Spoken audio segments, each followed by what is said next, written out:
Excuse me, have you ever yawned because somebody else yawned? You aren't especially tired, yet suddenly your mouth opens wide and a big yawn comes out.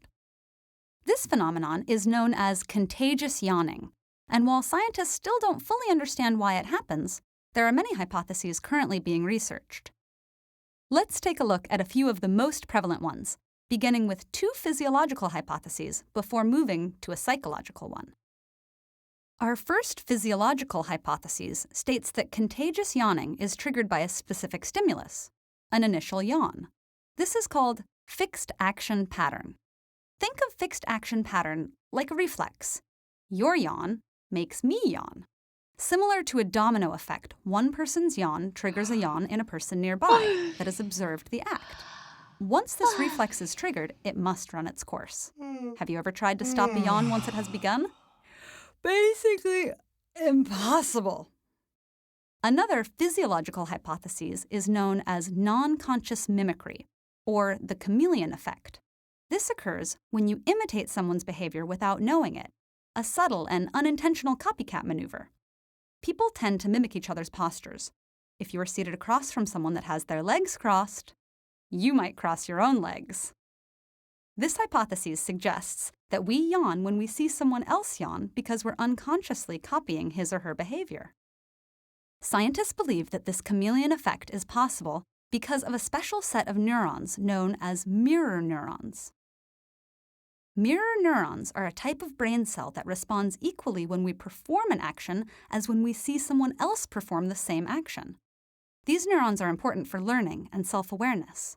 For example, watching someone do something physical, like knitting or putting on lipstick, can help you do those same actions more accurately.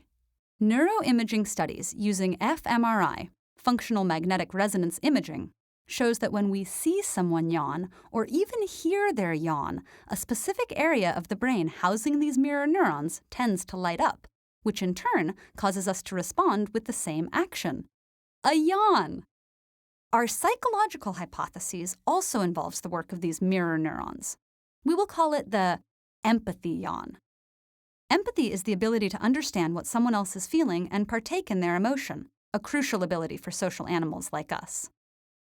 Recently, neuroscientists have found that a subset of mirror neurons allows us to empathize with others' feelings at a deeper level. Scientists discovered this empathetic response to yawning while testing the first hypothesis we mentioned, fixed action pattern. The study was set up to show that dogs would enact a yawn reflex at the mere sound of a human yawn. While their studies showed this to be true, they found something else interesting.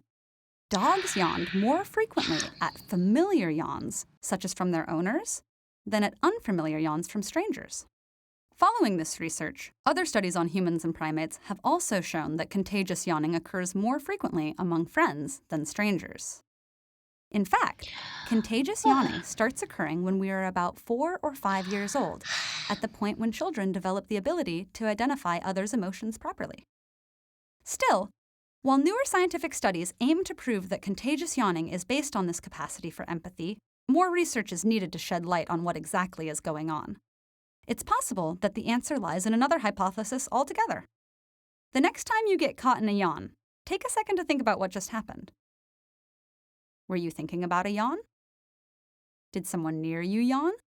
Was that person a stranger or someone close? And are you yawning right now?